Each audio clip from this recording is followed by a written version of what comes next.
சாமிகள் முன்னாடி இந்த சேலத்து சமயபுரம் மாரியம்மனுடைய ஆலயத்தின் தல வரலாறுகளையும் இந்த அம்மன்கிட்ட இருக்கின்ற தனிச்சிறப்புகளையும் பற்றி உங்களுக்கு எடுத்து வச்சு வழங்கியிருக்கிறேன். ஓம் சக்தி, பராசக்தி.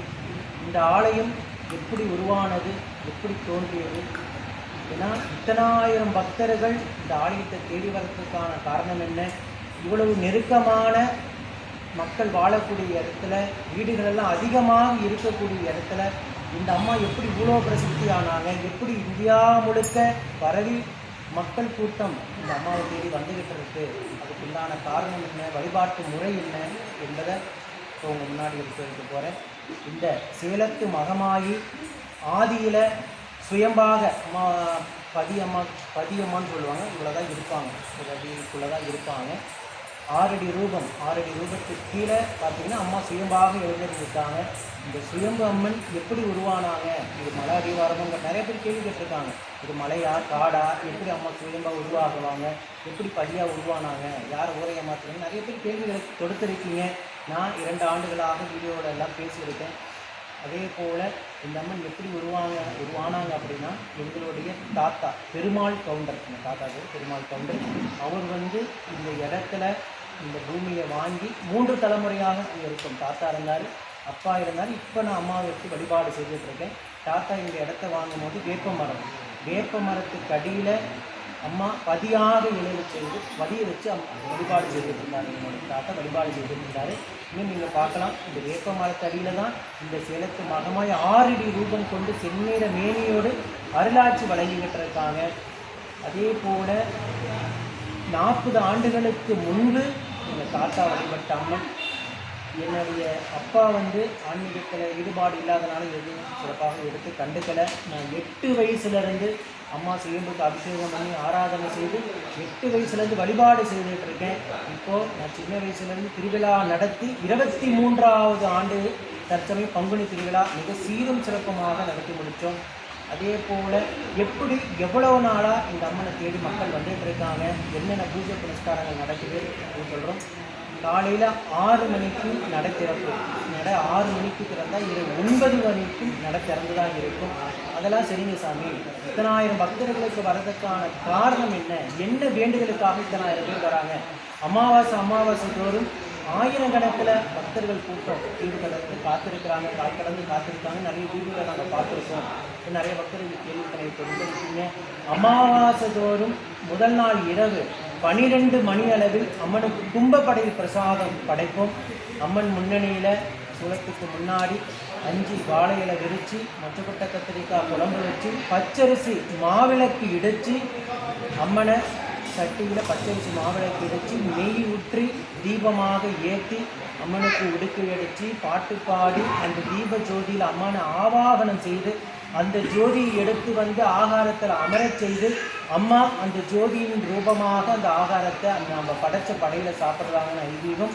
எத்தனை ஆண்டுகள் குழந்தை பேர் இல்லாத தம்பதிகளாக இருந்தாலும் அம்மன் சாப்பிட்ட படையில் ஒரு கைப்பிடி சாதத்தை வேண்டி பிரசாதமாக கொடுக்கும். அந்த பிரசாதம் 3 அமாவாசை தவறாமல் தம்பதிகள் வரணும், தம்பதிகளாக ஜோடியாக அம்மனை மடி சுமக்கிறதுக்கு கொடுக்கும். ஆலயத்துக்குள்ள நுழையும் போது அம்மன் விக்கிரகத்தை மடி சுமக்க கொடுக்கும். அம்மன் விக்கிரகத்தை மடியில் சுமந்து, தாயே உன்னை மடி சுமந்து நான் ஆலயத்தை சுற்றி இறக்கி உன் படையில் சாப்பிட்றேன் அப்படின்னு நித்தம் வேண்டாத பக்தர்கள் கிடையாது. அமாவாசை தோறும் கண்ணீர் சிந்தி கையேந்தி மடியேந்தி அம்மாவோட படையில் வாங்கி சாப்பிட்ட 1000 தம்பதிகளுக்கு 90 நாட்களுக்குள்ளதாக, 30 நாட்களுக்குள்ளதாக, 100 நாட்களுக்குள்ளதாகவே குழந்தை வரத்து 1000 கணக்கான பேற்றுக்கு அம்மா அள்ளியே கொடுத்துட்டு இருக்காங்க.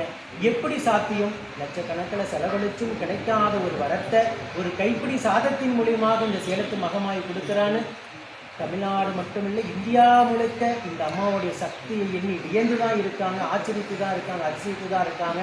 அதே போல் இவங்க சாப்பாட்டில் ஏதோ கலக்கிறான், மருந்து கலக்கிறான், மாயம் பண்ணுறான், மந்தம் பண்ணுறான்னு சொல்லி பேசுகிறவங்க 1000 கணக்கான பேர். அந்த பேச்சுக்கும் ஏச்சுக்கும் மத்தியில் உடனுக்குடனாகவே கருவத்தை கத்த வச்சு 1000 கணக்கான தம்பதிகள் சாட்சியாக நின்று இருக்காங்க. மூன்றாவது மாதம், 2வது மாதம், முதல் மாதமே கருத்தங்கிய தம்பதிகள் நமது ஆலயத்தில் வளைகாப்பு வைபவம் நடத்திக்குவாங்க. வளைகாப்பு வைபவம் நடத்திக்கிட்டு குழந்தையை தூக்கி வருவாங்க. குழந்தைய 3வது மாதம் தூக்கி வருவாங்க. தூக்கி வந்து சாட்சியாக நிற்பாங்க. வளைகாப்பு போடுறதும் நம்ம வீடியோவாக போட்டிருக்கோம். ஆயிரக்கணக்கான பக்தர்கள் சாட்சியாக நின்று இருக்காங்க. இப்படி ஒரு கூட்டம் குடும்பத்துக்கு கேட்குற பக்தர்களுக்கு மக்கள் சாட்சியாக நிற்கின்ற வீடியோ யூடியூப்லையும் இன்ஸ்டாவிலையும் பார்த்துட்டு தான் இத்தனாயிரம் பக்தர்கள் நம்பிக்கையோடு தேடி வராங்க. நாங்களும் இந்த அம்மாவை தேடிவாங்க. கும்பப்படையில் பிரசாதம் போடுறோம், குழந்தை வரன் கிடைக்குன்னு சொல்லியிருந்தா இது எல்லாரும் செய்கிறது தான். இதை பற்றி என்ன புதுசாக செய்கிறார் அப்படின்னு தான் மக்களை தெரிஞ்சிருக்கும். ஆனால் இங்கே மக்கள் வேண்டிக்கிறதே, அம்மா எனக்கு குழந்தை வரத்தை கூட உனக்கு நான் சாட்சியாக வந்து நிற்கிறது தான் பக்தர்கள் வேண்டிக்கிறாங்க. அதே போல் யூடியூப் சேனலில் பாருங்கள், சேலம் சமயபுரம் மாரியம்மன் சர்ச் பண்ணிங்கனாவே நம்ம அம்மா என்னென்ன அதிசயத்தை நிகழ்த்தியிருக்காங்க, எத்தனாயிரம் பக்தர்கள் சாட்சியாக நின்று இருக்காங்கன்னு நீங்கள் நித்தனித்தும் வீடியோவை பார்த்து தெரிஞ்சுக்கலாம். அதே போல் இந்த அம்மாவுடைய வேண்டுதல் என்னென்ன செய்யலாம், இங்கே ஏதாவது பரிகாரம் இருக்கா என்னன்னு கேள்வி கேட்டுருக்கீங்க. இந்த ஆலயத்தில் பரிகாரங்கிறது எந்த ஒரு பரிகாரமும் கிடையாது. 5000 கொடுங்க, 10,000 கொடுங்க, இதை செய்கிறேன் அதை செய்கிறேங்கிறது ஒரு காலம் கிடையாது.